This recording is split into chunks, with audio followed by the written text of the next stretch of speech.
মাংস বানানোর জন্য প্রথমেই মাংসটাকে ভালোভাবে ধুয়ে নুন, হলুদ, সর্ষের তেল এবং লেবুর রস চিপড়ে মাংসটাকে ভালোভাবে মাখিয়ে নিতে হবে এবং 15 থেকে 30 মিনিটের জন্য ঢাকা দিয়ে রেখে দিতে হবে। এরপর আলু, গাজর কেটে নিতে হবে। গাজরটা চাইলে দিতে পারো, আবার নাও দিতে পারো। আলুটাও অপশনাল, কেউ কেউ আলু খায় না মাংসতে।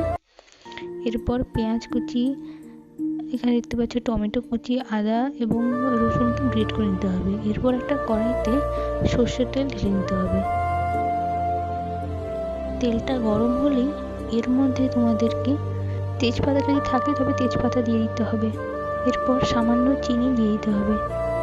চিনিটা লাল লাল হয়ে ভাজা হয়ে গেলেই এর মধ্যে তোমাদেরকে পেঁয়াজ ফেলে দিতে হবে। আমি ভুলে এখানে আদা রসুন ফেলে দিয়েছি, ঠিক আছে। তারপর আবার পেঁয়াজ ফেলে দিয়েছি, কারণ আমি প্রথম রান্না করছিলাম এটা, ঠিক আছে। এরপর প্রয়োজন মতো স্বাদ অনুসারে তোমাদের নুন দিয়ে দেবে এবং এটাকে নাড়াচাড়া করে নেবে। এরপর একে একে তোমাদের কেটে রাখা আলু, গাজর, টমেটো সব কিছু একসাথে ঢেলে দেবে এবং এটাকে নাড়াচাড়া করে নেবে। নাড়াতে কিন্তু হবে, নাহলে নিচে বসে যাবে, ঠিক আছে। এরপর হলুদ আর লঙ্কার গুঁড়োকে একসাথে জলের মধ্যে মিক্স করে এটাকে ঢেলে দেওয়া হবে। আর ম্যারিনেট করা মাংসটাকে কড়াইতে ঢেলে দেবে। আর যদি পারো যে কোনো তোমাদের স্পেশাল মশলা অ্যাড করতে চাও, অ্যাড করতেই পারো।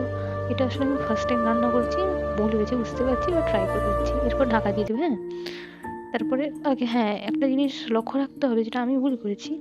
এটা কিন্তু মিনিটে তোমাদের মানে কি বলবো তো, মানে নাড়তে থাকতে হবে নিচের দিকে, নাহলে মানে বসে যাচ্ছে রান্নাটা, ঠিক আছে। আমার এই রান্না দেখতে আসতে আমার মা উঠে এসেছিলো, তারপর মাই হেল্প করেছে। আর মাংসটা খেতে কিন্তু মোটামুটি হয়েছিল, খারাপ না, মানে মোটামুটি। তবে যেরকম টেস্ট সেরকম পাইনি। কালারটা ভালো এসেছিলো লাস্টের দিকে। আর এই ছোট্ট প্রচেষ্টাটা যদি তোমাদের ভালো লেগে থাকে তবে লাইক, কমেন্ট আর সাবস্ক্রাইব করতে ভুলবে না। শেয়ার করতে ভুললে কিন্তু চলবে না, শেয়ার কিন্তু বেশি বেশি করে করতে হবে।